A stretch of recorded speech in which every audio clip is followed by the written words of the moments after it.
Greetings, hi, the War Owl greets you. It's time for How to Play Counter-Strike Source Tutorial 8, Nades.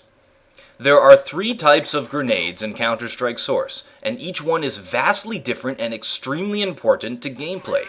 So I'm going to split this tutorial up into 3 tutorials, one for nades, one for flashbangs, and one for smokes.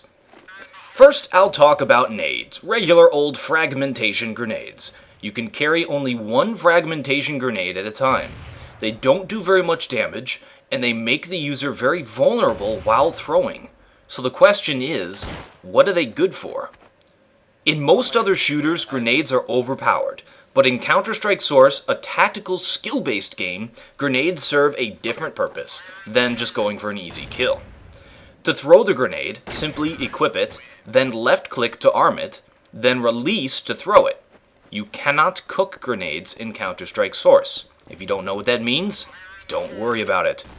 So memorizing the time it takes to go off is very important.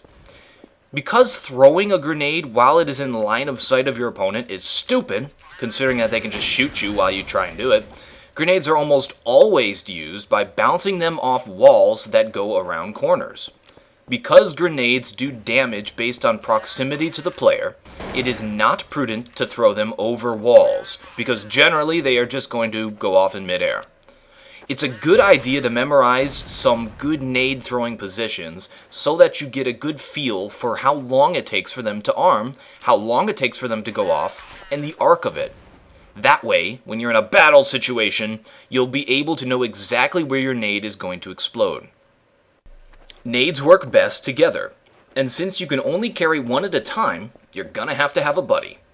In competitive gaming, a good strategy is to have 2 or more players purchase a grenade and all throw them at a single position where an enemy is most surely going to be.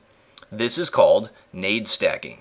This can be used on the counter-terrorist side by throwing grenades at a specific position early in the round. This is called pre-nading. This is a very common strategy in the early rounds of a match. A single nade by itself is fairly useless, as it's much easier to just shoot somebody, or flash them and then shoot them. They don't do much damage, and they don't shake the camera that much. However, fragmentation grenades can be used solo to coax an enemy out of a position so that you can shoot them. If an enemy is camping, throwing a grenade into their position may trick them into moving, in which case you can just shoot them. Now I'll tell you how to avoid grenades on the receiving end. First of all, don't rush. Always delay a little bit so that the pre-nades don't kill you, because generally there are going to be some pre-nades. Another little trick to dealing with nades is to just ignore them. If you have 100 health and a nade lands next to you, just ignore it. It's not going to kill you, and the damage you take is negligible if the enemy is using an AWP or you're going for headshots. Another cool strategy that I personally use is to run into nades. If a nade comes into a room, I run and stand near it, because that's not what my opponents would be expecting me to do.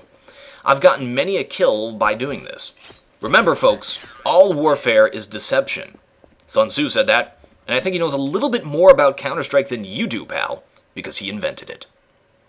Stay tuned, if that makes sense for a video, for flashbangs.